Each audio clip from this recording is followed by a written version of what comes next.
I'm the cute girl from Africa. You can call me Ella if you are new to this channel.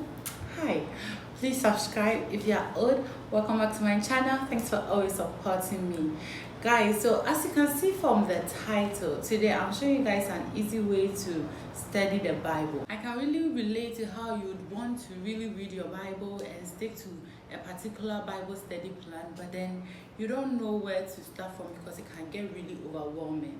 So a few weeks back, someone shared a video on WhatsApp that really changed my Bible studies journey, and I said that let me share with you guys because why not? So as you can see by the title, it's called the SOAP method. You may be wondering what the SOAP method is. SOAP is an acronym with the S standing for scripture, O for observation, A for application, and P for prayer.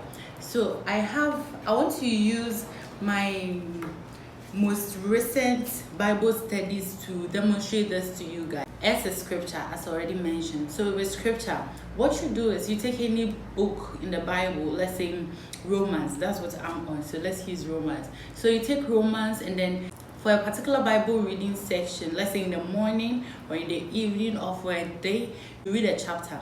Let's say chapter 1. When you read chapter 1, whatever verse in chapter 1 that stood out for you, you write that verse down. It could be 2 verses, it could be 1, it could be 3. You just write what stood out for you down.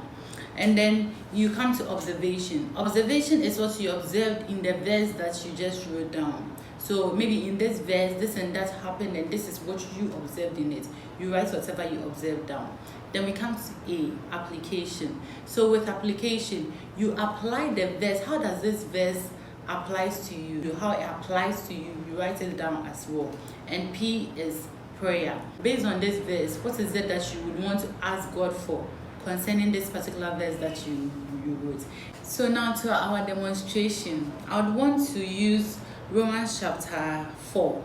So in Romans chapter 4, what stood out from the verses that stood out for me was from verse 18 to verse 21, which says that even when there was no reason for hope, Abraham kept hoping, believing that he would become the father of many nations, for God has said to him, that's how many descendants you would have. And Abraham's faith did not weaken, even though at about 100 years of age, he figured his body was as good as dead, and so was Sarah's womb. That's verse 19. Verse 20. Abraham never wavered in believing God's promise. In fact, his faith grew stronger, and in this he brought glory to God. Verse 21.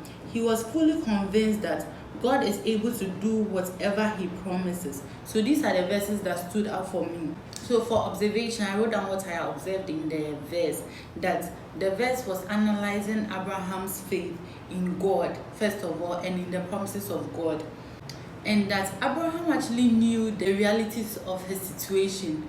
He knew what was going on. Abraham understood the sciences that surrounds having a child, and he knew that his body is not capable of doing the work. He knew that his wife's womb is not capable of holding a child at the age that they were in. So the realities were actually glaring at Abraham, but then he chose to have faith in God because God had a word for him. So even when he knew that nothing in his life can make this happen, he still believed. More particularly for me is the last verse that says that he was fully convinced that whatever God has promised, he is able to do it. So to apply this to myself, I actually wrote that I have to believe. I've got to believe. I should have faith enough in God that if I say I'm trusting God, I'm fully trusting God. Not that I'm trusting God that God can turn around my finances, but then again I'm checking my finances and I'm thinking, can this financial breakthrough come by? Abraham was not so logical about it. He knew his realities, but he did not consider it. Let's say I'm believing God for a financial breakthrough. I can see my own account. I can see what I have in my account. But then I'm fully convinced that if God said he will give me financial breakthrough, he will give me financial breakthrough. That's the kind of confidence we should have in God. So that's how I applied it to myself. So the last one was P, the prayer. So for the prayer, I actually thank God for this word because it stood out for me and it was timely for me too. So I thank God for the word, and then I ask that He helped me to believe in Him more, because it's easy to say you believe in God than to actually believe in God, especially when you are in a particular situation. The verse mentioned that through Abraham's faith, he was able to bring glory to God. So I also pray that God shouldn't let my faith be disappointed. That if I'm having faith in God, then this faith, God should glorify Himself in my life by my faith. So that was my prayer. I hope this method is pretty simple and I explained it well. I really hope I did explain it well. Let me know in the comment section what book in the Bible you will be starting this method with, and when you will be starting. I would really want to know. Our next video is going to be a Bible studies, and we'll be using the same method, but we'll start from scratch. We'll do it together, and I'm hoping that we do Bible studies every month. So let's see how that goes. Thank you for watching. If you enjoyed this video, do leave a comment and like the video. Until the next video,